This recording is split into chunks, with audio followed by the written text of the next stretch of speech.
Good morning, everybody. Today has been very eye-opening. I have a lot of different emotions going on. Today is the 2-year anniversary of the day that I woke up and SCDS changed my life forever. January the 23rd of 2022. And I'm going to share some of my story that I have never shared before. It's hard for me to share it. It was terrifying. And some of it is not typical of SCDS, so I have not wanted to share it to scare anybody who is newly diagnosed with SCDS or making anybody else with SCDS think this is going to happen to them. But I feel a little more comfortable sharing it now because I got to talk last week with a doctor. He is the first doctor I've gotten to talk to that has SCDS knowledge. So it was a really good visit and everything. And so I was telling him some of what I'm going to tell you that happened to me when I woke up. And he said that some of that was not typical of SCDS. So he's actually going to send me to a neurologist just to rule out to see if anything else is going on, like whatever, like seizures or whatever. So please keep that in mind when you're listening to this. Don't let it scare you, but this is my story, and it's the anniversary of when I woke up like this. And it's been a long journey. I probably will not be able to fit all of it into one video. I can only do 10-minute videos at a time to allow me to do subtitles for people who have hyperacusis like me that needs to read it instead of watch it. So this may be cut up into several videos. Okay, so keep in mind where I am now with my hyperacusis. It's very debilitating. It's very loud. I have to wear something like in my ears 24/7. I have drop attacks with sounds. I have to carry earplugs and earmuffs with me everywhere I go. Like, you know, if you've been following me, you know my story. Okay, so when I woke up January 23rd, 2 years ago, the night before, I knew something was wrong. I knew something was severely, seriously wrong. And for about a month, I could feel something coming on, and I didn't know what it was. I started being able not to be able to really be able to take things around me very much. Sounds, but they weren't really loud. Too much needed of me at one time, like even like driving or like, you know, whatever. Everything wore me out. Everything wore me out. I was easily triggered to just like need to just go sit down. I can't take it anymore. Like I can't explain it. And my whole adult life, I had hints of this that I didn't know what it was. And looking back now, I know that it was coming on gradually. I would have terrible earaches and pressure in my ears. I would be so fatigued. I would drive to the store, and by the time I got there, I was too tired to get out. And if I went to the store and did my grocery shopping, I'd be spent and I wouldn't be able to function the rest of the day. It would be very hard for me. Like, all these weird things. And I contributed it to what the doctors were saying, like allergies and the pressure in my eardrum would actually invert and go the opposite way it was supposed to from pressure. And I had endometriosis, and I had a hysterectomy, and I had back surgery, and I had, you know, all these things that were going on while I was caregiver to my husband and my little boy. So I figured at first back then I was exhausted, and that's just plain and simple. I just had a lot going on.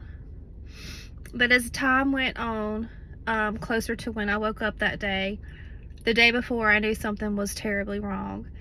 And I actually went to my closet, and I sat down in my closet and I cried. I cried big cry. I was completely at the end of my rope. I cried so hard, and when I cried, I got intense pressure in my head that I've never felt before in my life. I felt like my brain was going to literally explode out of my head, and it was just it was a pressure that I can't explain to you. Then before that night, I had gone out of town, and I had my radio up super loud in my car, all the way up as loud as it would go, which is a complete no-no now that I have hyperacusis. I can't even listen to music, even down low, or to send me into a drop attack. So I had the music on for about an hour and a half, as loud as it would go, in my car, which now I know even driving makes me completely tired from the sounds of the tires and stuff. So I had all this stuff building up and didn't realize it. And I think it contributed to part of what happened to me. So what I did is I woke up and I knew something was wrong. My head hurt super bad. I had extreme pressure in my head to the point that it had me into a state of derealization. And if you have not ever had that, it is absolutely horrible. It is terrifying. I won't get into that right now, how to explain it, but that's horrible. So I had derealization, I had pressure, extreme pressure in my head. I had hyperacusis. Like, my hyperacusis right now is bad, it's debilitated. It was way worse. It was way worse than it is now. I had pressure in my ears. They hurt really bad. They felt full.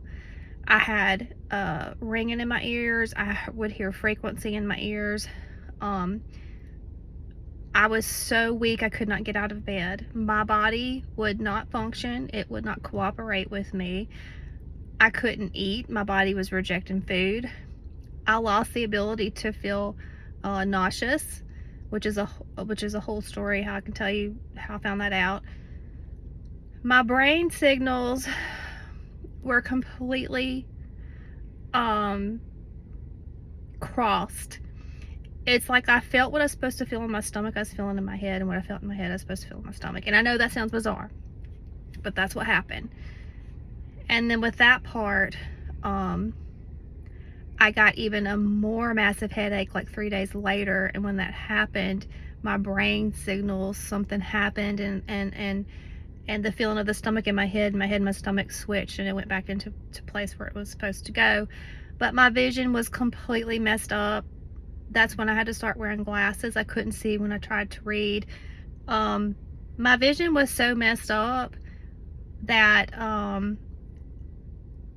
it was almost like I was kind of partially blind. It's like I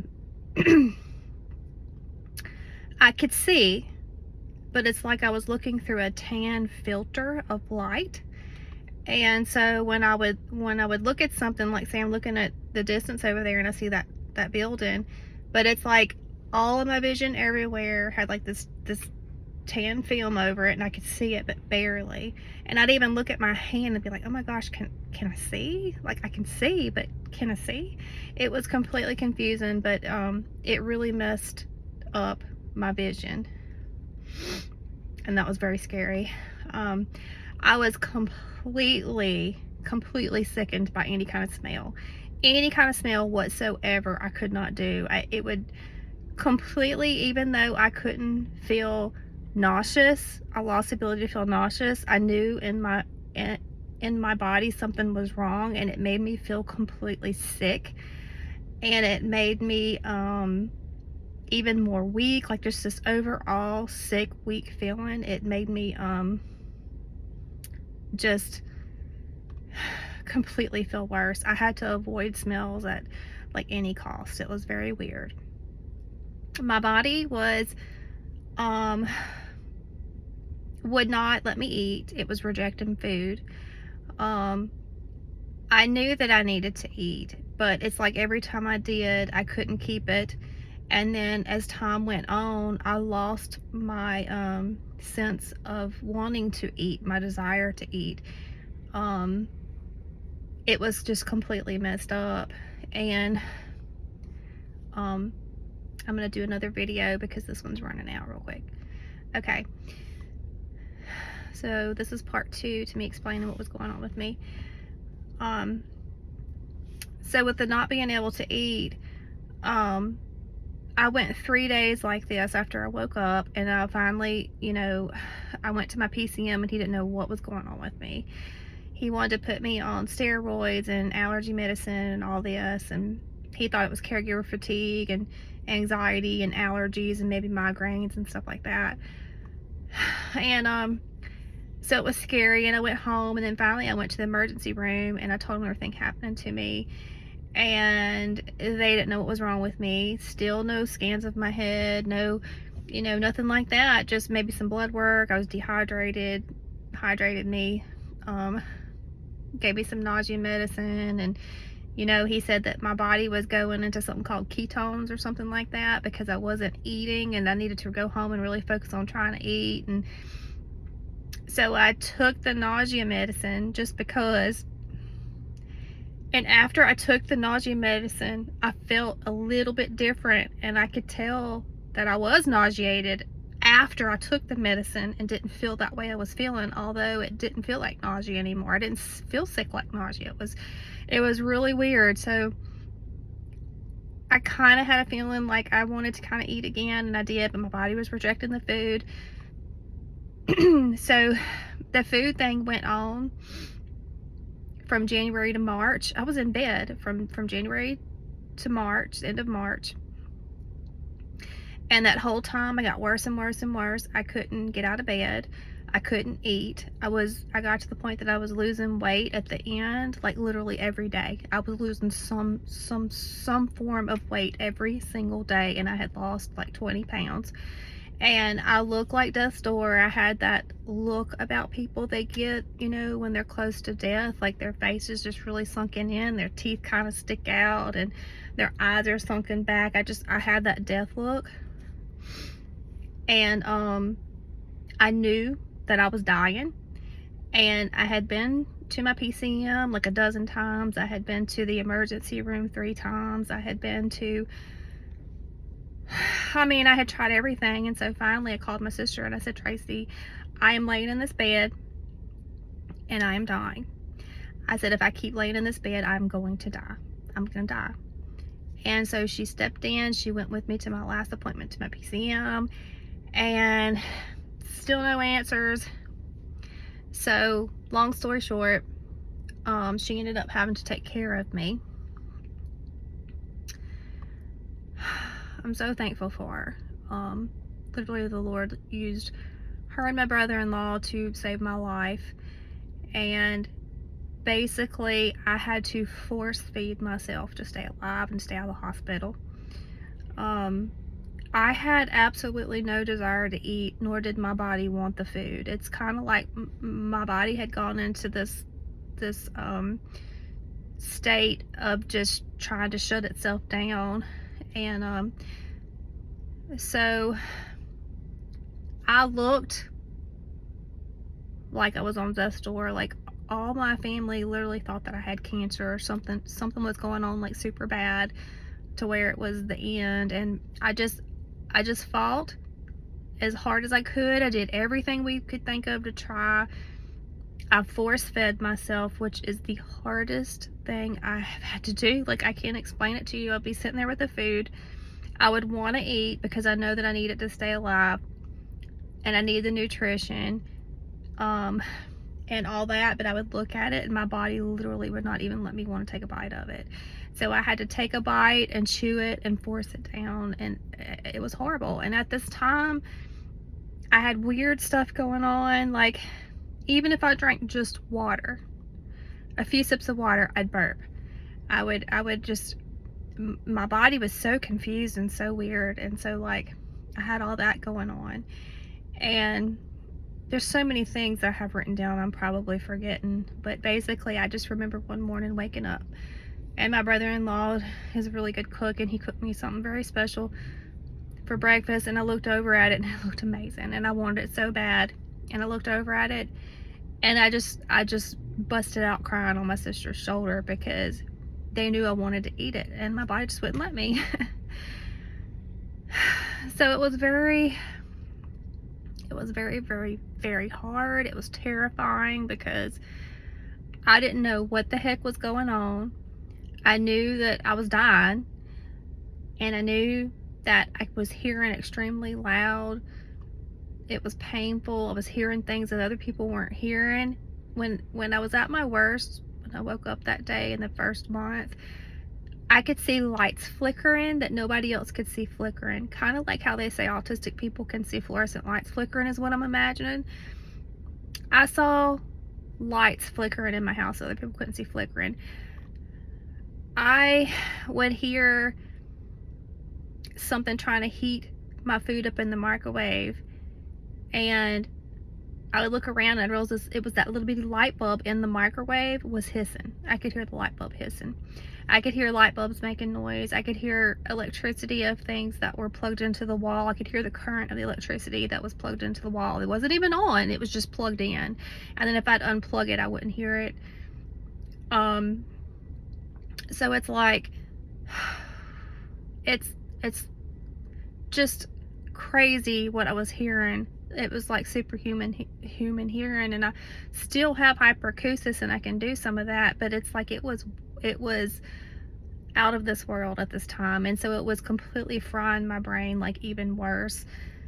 So every time I was around a sound, I didn't realize that's where the drop attacks were coming from. So I was around it all the time, so it just kept frying my brain, kept frying my brain, kept frying my brain, so I couldn't get better. My weakness was getting more weak and more weak, because every time I'm around certain sounds, it makes those muscles lose their tone and you go weak. So I would tell the doctor, I feel like I have a G-force pushing down on my body, and I'm so weak I can't even get my words out to talk or breathe or whatever.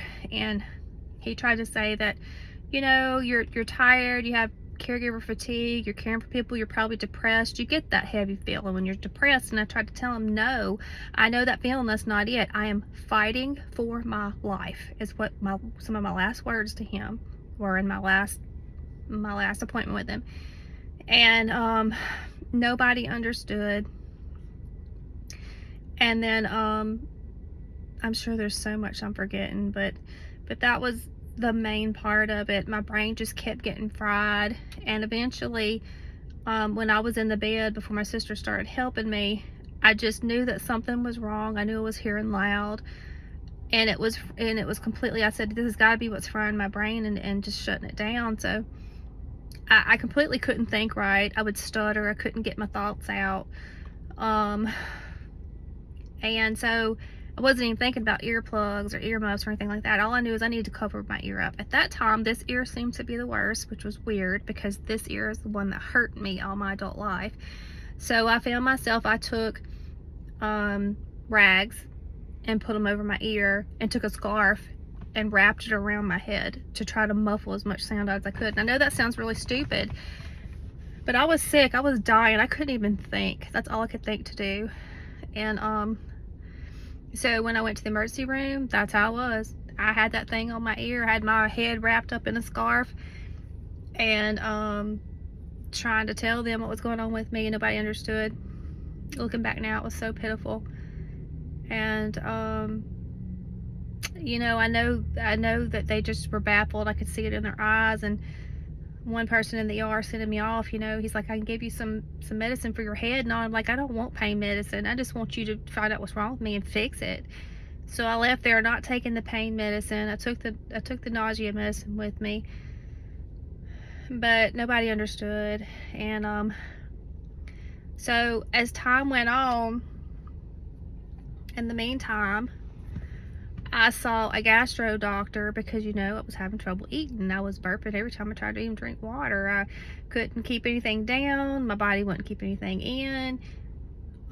It was just, so we're like, we'll go to a gastro doctor. And I had to ask for an ENT referral. I went there. I think I went there first, and I got the same thing. They told me that I was stressed, I had caregiver fatigue, and that because I was probably stressed at night, I was clenching my jaws real tight, and that was probably causing me hearing loud with the hyperacusis. But I'm going to change to another video now. I'm at my 10 minute mark. Okay, so continuing on, this is part 3 of my story of when I woke up with SCDS. So with the ENT, they told me it was probably caregiver fatigue, and they told me that because I was so stressed, I was at night sleeping, I was probably really clenching my jaws really hard, and that or the dental work that I had done had caused my hyperacusis. And they wanted to do the same thing as my PCM. They wanted me to take steroids. They wanted me to take Flonase and allergy medicine again. So that's number 2, second time I got this to take the same thing they wanted me to do. And then he asked if they gave me any migraine medication or anything like that, and they did, but I hadn't taken it yet. I was at this point, I was afraid to take anything. And they were saying that's a medicine that actually helps with because I was having some off balance. At first, I couldn't walk straight, kind of. I wasn't dizzy, I just couldn't really walk straight. I was disoriented, like in derealization almost or something, and I couldn't think. My multitasking was messed up. My foggy headed, couldn't think, anything like that. So they said that actually medicine that like affects her, like that would be good for anxiety or depression or something, would actually be what the ENT would prescribe me for what I was experiencing. So I'm like, well, my doctor gave me that, I just haven't taken it because I'm sensitive to meds and I'm afraid to take anything right now. So basically they chalked it up to caregiver fatigue and all this going on from clenching. And so when I went to leave, he looked at me and he said, that medicine ain't doing you no good being in a bottle. That was it. That was it from the ENT. That was it.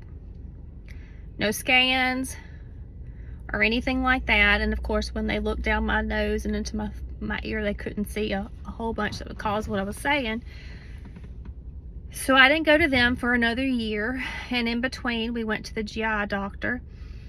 And by the grace of God, this was just, this is a testimony and a blessing that came out of it. When I went there, he tested me for everything under the sun. It was all negative.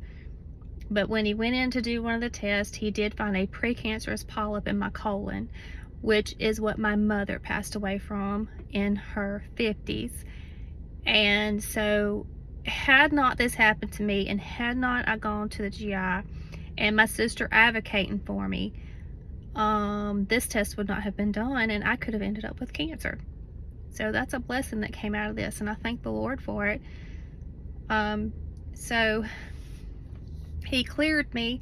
He ended up clearing me, and he said, just come back. You're going to have a test like every 5 years just to make sure that, this don't happen again, and we stay on top of it, because my mother had it, and it ended up metastasizing everywhere. It went to her bones, her brain, and like everything. She passed away from it. So that was a blessing that we caught that, because I was already supposed to be screened for that, like, I think it was 2 or 3 years before, and I was so busy caregiving and had my own like hysterectomies and stuff like that, I didn't do it. So it ended up being a blessing. But so the next step, I had been to ENT, I had been to gastro. In the meantime, I had to just pretty much, that was from January, okay, so January to March, and then my sister came in the scene in March, and that's when we went to gastro. And then so after that, we basically started focusing on just trying to get me out of the bed, trying to get me functional, trying to get my energy up, my nutrition up, and researching and just trying to find what was going on. So I force fed myself. She, bless her heart, got me up, and I was so weak I couldn't hardly breathe or move or anything. But we took it slow, and she's like, I think we need to get your muscles moving. I think we need to, you need to be a little active. So we go on little walks, and we just go as far as I could, and then we come back, and it would get a little further and a little further. And then she's like, I think you need sunshine. So we went and made a pallet, and we laid it out in the sunshine. And at this point, I could not step foot outside or be around bright light.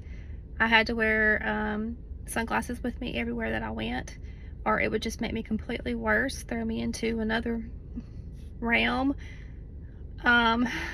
So we did little things like that. She was actually making me some food with a little more fat content and nutrition and protein and stuff like that, just to try to get some of the weight back on me, all that. So in the meantime we were doing all this, I had started wearing cotton in this ear. And I didn't know that the sounds were giving me drop attacks yet, which I was in that constant state of a G-force pushing down on me that I had to fight to stay up, had to fight to walk or anything. I was in a constant state because I didn't know that the sounds were causing these constant drop attacks, because I wasn't shielding my ears from sounds. So I kind of stayed in that state, but I was building back up because I got to the point where I could eat again after a little while. And the more we went and the more we did, the more I did try to stay out of sounds, because I got to where I tried to stay in the quiet. I tried to do things that really calmed me. I tried to do things that I enjoyed. I stayed off my phone a whole bunch. I didn't overwhelm myself audibly or visually. And I started building back up a little bit slowly. And we tried all this different stuff in between. But so basically over time, I did get to where I could eat again. I changed my diet. I went gluten-free. I ate very nutrition. She was very on top of that. I stayed hydrated. I noticed that I needed more hydration than I normally did before. I needed rest. I needed to listen to my body and rest when I needed to. Another thing was panic was completely out of control. Anxiety and panic was through the roof. I got to where I would just wake up in the morning and before my eyes even opened, I was in a panic attack. And I can't explain it to you because you're not anxious and you're not scared or anything like that. It's just like these sounds your brain is constantly absorbing and being bombarded by just does something to your nervous system. It just completely has you out of whack to where, or me, to where I just, any little bit of sound or anything, or even just the energy of waking up, like I went into panic attack. So I really had to try to conquer that. It took a lot of being mindful of trying to stay calm, really keeping myself out of the sounds. I really just had to teach myself to basically just not be around sounds, and that started helping. I did get on some medication for anxiety, a very low dose, and that was helping me a little bit. So eventually I learned how to come out of the panic attacks and the anxiety, and I have that under control now, and I have a whole video of that on my page if you want to go and figure out and listen to everything that I did. One of the big things was caffeine. Caffeine triggers my anxiety like crazy, but I conquered that and I don't have it anymore. So there is hope for that. I know that that's a big problem for a lot of us. But so basically, eventually I got to where I could function without the help of my sister, but it's like my brain had to relearn how to multitask. Even going in there and trying to cook a meal with a lot of steps, I'd have to really pay attention and be exhausted at the end. But I worked through it, and that got better a little bit over time. And so my vision over time, the blind type things stopped. The only thing I have now is I'm sensitive to lights. I do try to wear sunglasses most of the time. I do have to wear glasses for reading, but the other stuff went away. The sensitivity to smells went away. The cross signals in my brain went away. I've started getting nausea again here just recently. I haven't felt nausea for almost 2 years, but last week when I traveled to go to the doctor, I was nauseous. When I came home, I was nauseous. And then about a month before that, I was nauseous. So that ability to feel nausea is back, which is not fun. But so all that kind of is fixing itself. But so we moved. After that, we moved closer to my sister and family and all that. And so after we moved, we were in the house, and we have a lot of acreage. We have like 7 acres. So I tried to continue on what she was doing with me, with getting out a little bit, getting sunshine. And I love nature, so I went out to go try to walk a little bit on the trails. And this is how I found that the sounds were causing drop attacks. And this was very pivotal for me, and this is what helped me a lot. But I was out on the trails, and I had the cotton in my ears. I had somebody, when I was in a doctor visit one day, saw me struggling because all the sounds were bothered me. And she said, why don't you at least take these and put it in your ears so that you can get through getting home and everything. And that was another pivotal moment for me, because having the cotton in my ears, I can still hear everything, but I lost my low tone hearing, and so I hear everything in high pitched sound, and it's very loud in hyperacusis. So putting that in my ear still allows me to hear, but it brings that high pitch down to more of a normal pitch that doesn't fry my brain as much. So I haven't really taken this out since then. In about 1.5 years, I change it out every once in a while, but I keep it in, and it helps me. And another thing I want to mention before I go further is, when my hyperacusis is, even though it's debilitating now, when I had it really bad, when I woke up that morning, it was even more severe with the pressure in my ears and stuff. I had that for 3 weeks, and then one day I heard this sound in this ear where it sounded like somebody was on a radio dial, this old FM AM radios where you do the dial and you change the station, like blah, blah, blah, blah, blah, blah. But it was frequencies. So I heard a bunch of different frequencies go on in my ear, and then my hyperacusis went down to where it is right now. And it's bad, it's debilitating. So if you can imagine it being any worse, that's how it was. So anyway, and then the pressure part kind of went away then. I don't have pressure anymore unless I let myself be around some super loud sounds or continuous for a long time. I do get pains in my ears sometimes, like a stab shooting kind of pain sometimes. So anyway, going walking on the trails and stuff, this is how I found out that the sounds were, my drop attacks were sound induced.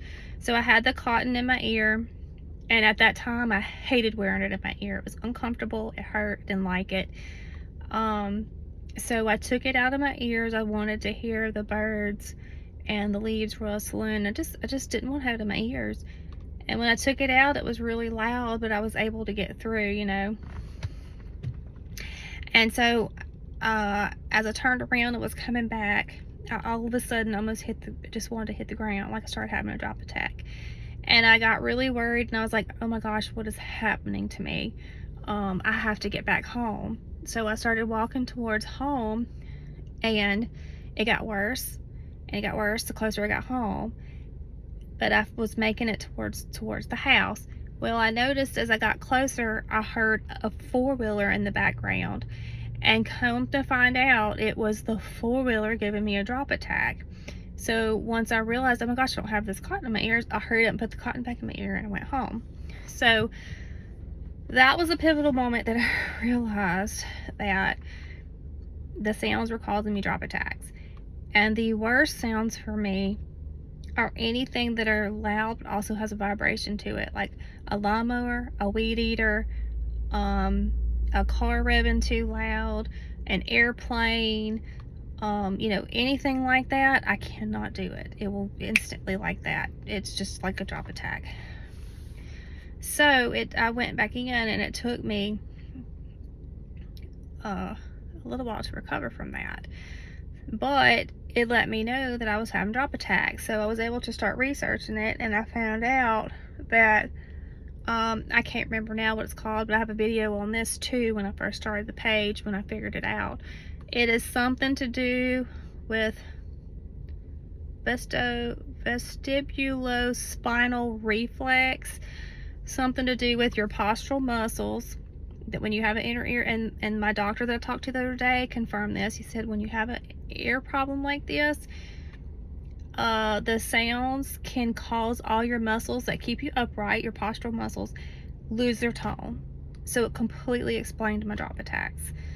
So with the sounds, that's what happens. It feels like a G-force pushing down on me. My muscles just give out and I'm just weak. And it takes me time to recover.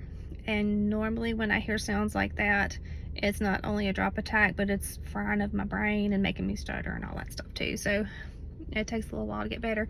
But that's why now I take, everywhere I go, I carry these, and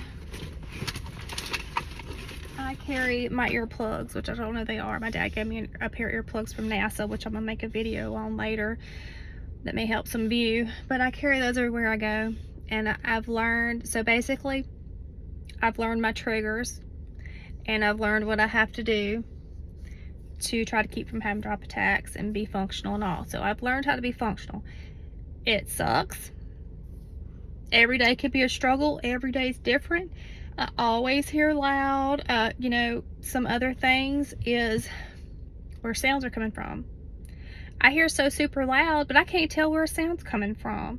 I can't tell if it's coming from over there behind me. I can't tell if it's coming over there in front of me. Sometimes I can't tell where it's coming from. Sometimes if I am listening to something on my phone, or I'm listening to something, I have to turn a certain ear to hear it. Like this one, I can hear higher tones in a little better. Let's see, and a little bit lower tones in this one better. This one I can't hear a whole bunch out of. So I'd have to turn my ear that way, or hold something up to my ear on this side to hear certain tones and stuff. It's weird. But I also, over time, now when I first went to my PCM, I didn't have a whole bunch of this, but later on it came. I started hearing my voice super loud inside my head and outside my head, and I can feel the vibrations of my voice in my skull. I can feel the vibrations coming out. I can feel the vibrations in my skull. If I talk too loud, if I hum, if I sing, anything like that, it gives me a pressure headache, and it makes the bones in my face hurt, and the bones in my ears hurt some. But if I cry, I absolutely cannot cry now. It will put so much pressure in my head and make my head feel like it's gonna explode. But I hear my voice and my footsteps all the time. They're super loud. It makes me have to even walk different sometimes when I'm doing it my worst. I have to walk a little lighter, watch what shoes I'm wearing. That's all the time. My voice is all the time. Hearing myself chew real loud all the time, brushing my teeth. The water hitting my head in the shower. The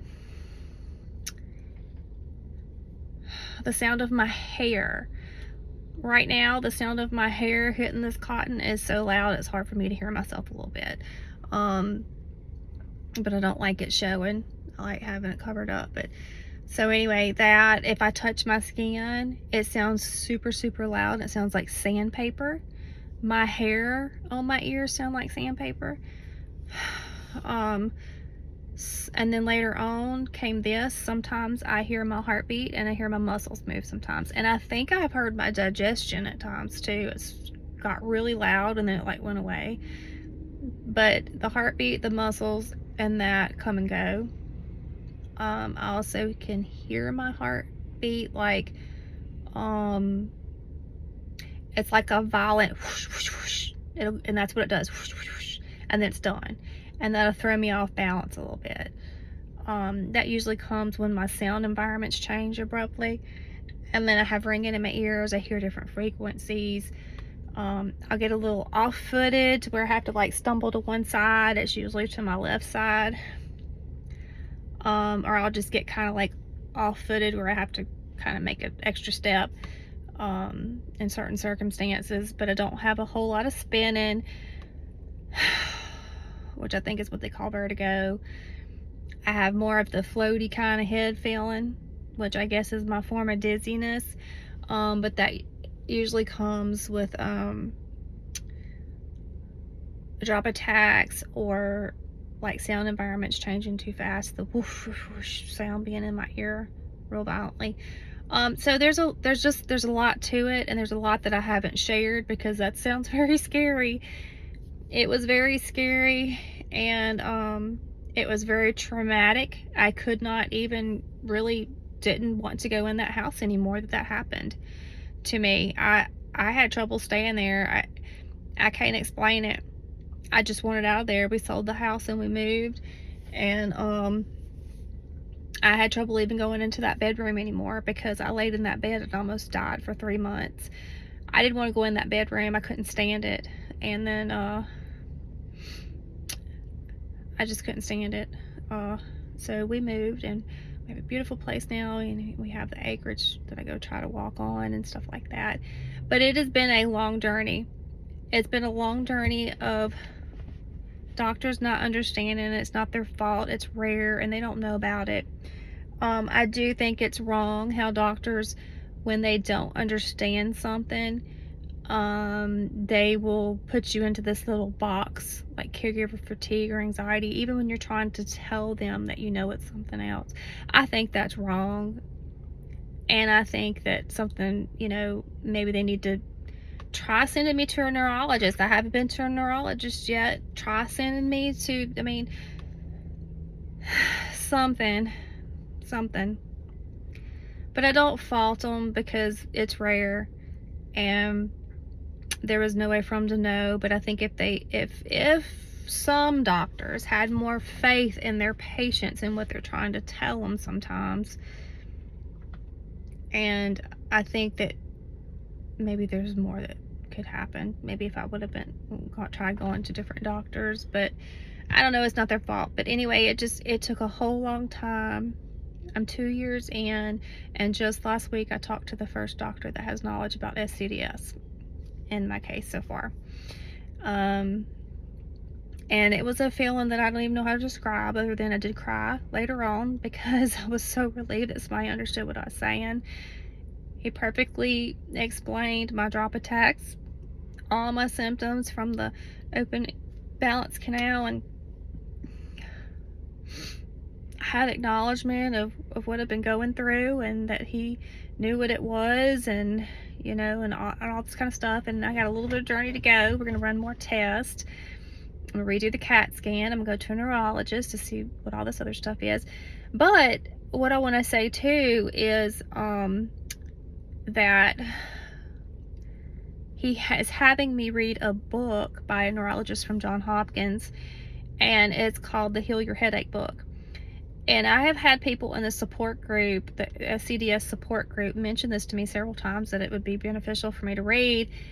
And I just kind of put it off because I don't have a lot of migraines or headaches. I know where they're coming from. They're pressure induced from me crying or singing, or from the weather. I know where they're coming from. Like, I don't need that. Well, this book is very beneficial because now I've learned from reading it that some of this that happened to me in the beginning, like the sensitivity to the smells, and the not being able to see, and the bones in my face hurting potentially all of that is symptoms of particular migraines, even if you don't have a headache with it. I even at one point got to where on my right side, my fingers would go numb, and something weird would happen on my face on that side. Come to find out, that's a type of migraine. So when I go to the neurologist, I wouldn't be surprised if they say that's what was happening to me at the beginning part of it. But I pretty much changed my diet when I got so sick and my sister was helping take care of me. I got off gluten. When you get off gluten, you don't have a whole bunch you can eat. It's mostly healthy, like meats and vegetables and stuff like that. So my diet was pretty healthy. So when I found out about the migraine diet and the hydropsis diet, which a lot of the SCDS doctors have you go through before they'll offer surgery. I was pretty much already on that with a couple of tweaks. So I tweaked that along the way, and I didn't notice a whole bunch of difference besides maybe salt. I think excessive salt bothers me, and I cannot do caffeine. I can't do caffeine. I do notice the more clean I eat, the better I feel, which is going to be natural. But I'm really curious to finish reading this book and see what all it says, because it's going to give tips on that, on diet, sleep hygiene, stress management, your triggers, which this is what really saved me and made me functional again, is learning my triggers. There are so many triggers, and by the grace of God, he revealed a bunch of this to me, just like he did when I was outside and I learned how to have drop attacks. There's so many triggers, and I have a video too that I made when I first started coming on the page of my triggers. So if you want to go back and you want to learn those, you can go watch them. I can't remember them all right now. But I know hydration is one. For some reason, I require more hydration with water. The loud sounds, the stress, the weather, and then other, I mean, it's just a bunch. You'll have to go and you can go watch that video if you want to. But it's been a long journey. It's been a scary journey. It's been, and another thing I'll share with you. Before I found out anything about SCDS or knew anything about it, my husband and I were watching Grey's Anatomy, okay? And there was this little girl in there that wanted to claw her eyeballs out. And come to find out, she had SCDS. And when we were watching this is before I knew anything about SCDS, okay? And it was right before I was going to get a CAT scan on my temporal bone. No. Yes, because I didn't know about SCDS yet, and I was going to go to Florida and get a surgery for hyperacusis that had nothing to do with SCDS by Dr. Silverstein in Florida, and he wanted a temporal bone CAT scan. So this is before I was going to get the CAT scan, before I knew anything about SCDS. Was watching Grey's Anatomy, and this little girl ended up having SCDS, and I looked at my husband and said, this kind of sounds like what I have. I said, I don't hear my eyeballs moving, but this sounds a lot like what's going on with me. So I ended up, while we were watching it, I Googled it and I looked it up, and I was like, this is crazy. I was like, this could be what's wrong with me. And then I just kind of put it in the back of my mind, because I was like, it's too simple. Just watching a TV show, and there's no doctor out there that's been able to help me or knows what's wrong with me, but I'm gonna watch a TV show and find it out. Yeah, right. So I put it kind of in the back of my mind and was gonna maybe ask a doctor.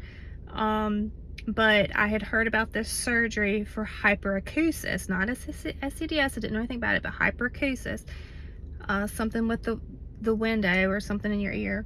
So went to get my CAT scan, and when I got my CAT scan, they said you can check your online portal here in a little while, and you'll have your results. It's not going to take long. So lo and behold, I had time to get back out to my car, and I had to call a few people, and then when I got done, I looked on the online portal, and it said, you know, it lists all this stuff, looks good, no problem, blah, blah, blah. All the different stuff they can see in the ear.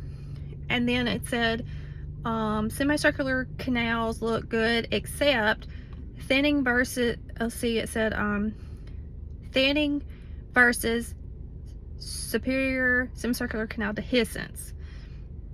And so when I saw that, I was like, you have got to be kidding me. This is what was on that show. So I literally put my phone down, just stared up at the sky, and you know what came out of my mouth? I'm not crazy. I am not crazy. Like, this is for real. Because, you know, no doctor knows what's wrong with you. Nobody knows, like, how to help you. And you start thinking, oh my gosh, like, am I really just like having anxiety and all this kind of stuff? It just makes you feel really odd. So that's the first thing that came out of my mouth was, I'm not crazy. This is for real. Like, this is what's going on with me. So, come to find out, what I saw on Grey's Anatomy pretty much had the answer. Grey's Anatomy, it's crazy.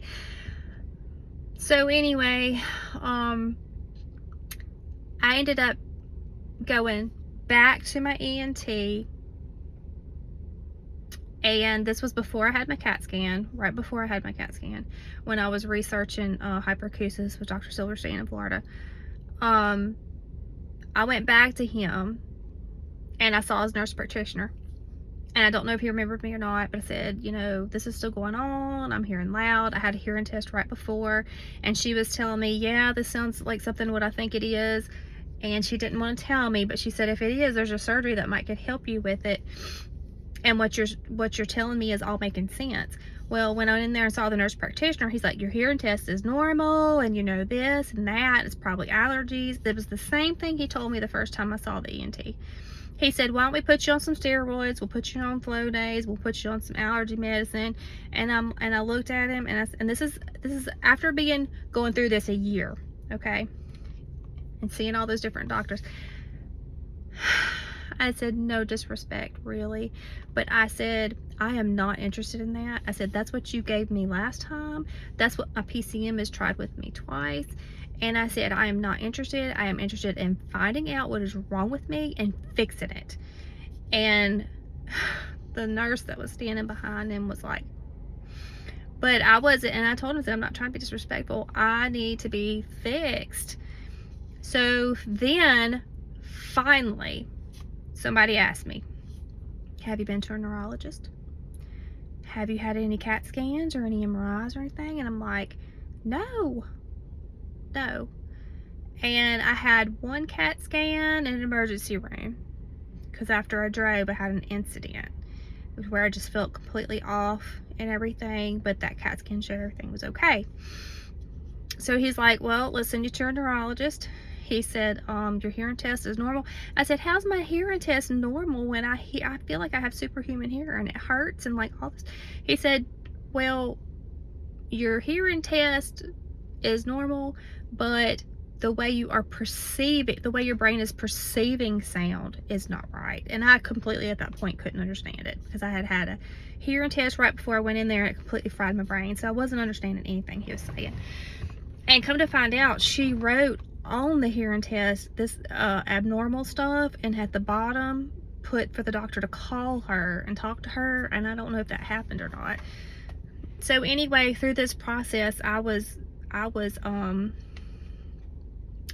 researching this surgery for hyperacusis in Florida, and he wanted a scan of the temporal bone. Okay, now the ENT was going to get a head CT, and he was going to get a sinus CT, but I never heard anything about temporal bone scan. So I called back my ENT and I said, look, I'm thinking about seeing this doctor in Florida, but he wants a temporal bone scan. Could you please just make sure, see if he's doing a temporal bone scan, just kind of add that in there, whatever, so because so I don't have to, you know, all this stuff I was going to have to do. So come to find out, they did. And when they came back with the temporal bone scan, that's how this was found. So if it wasn't asked for it, and wouldn't have been looking into that surgery for hyperacusis, which my brother-in-law was the one that helped me come to find this doctor.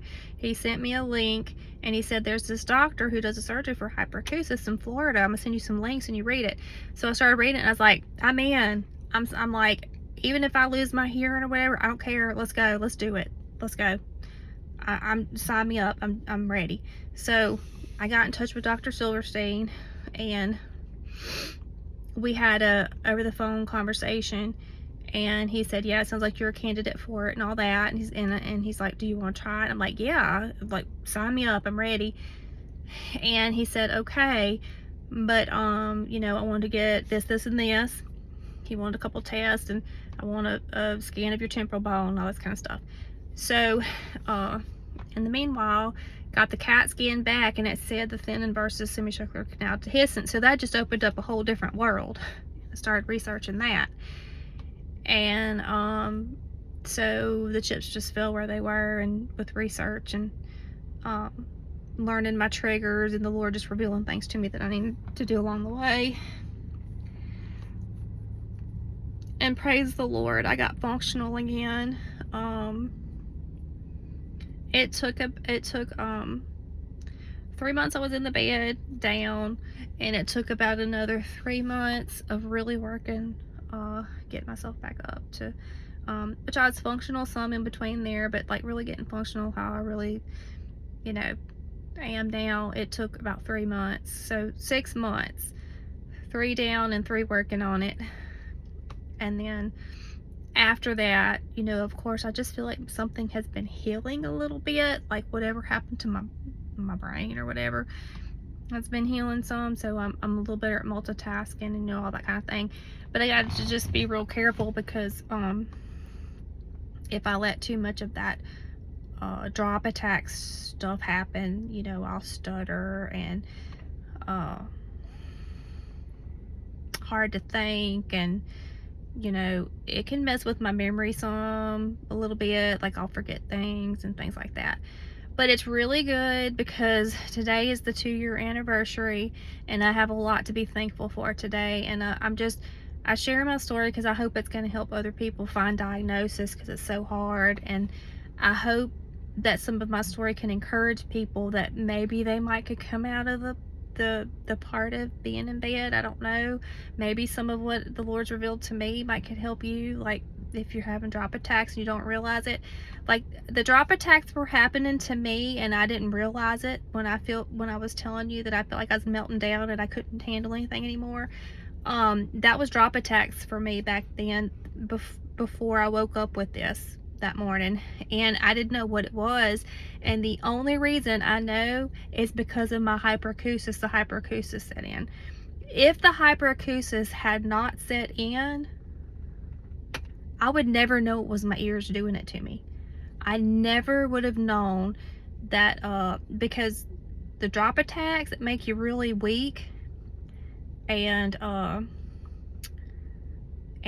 well, for me, that made me real weak and everything. I was experiencing a long time ago when I told you I would go drive and be too tired to get out of the car, because now I drive short distances and I get out and do things, and that's how I do things. I do it in little spurts and stuff.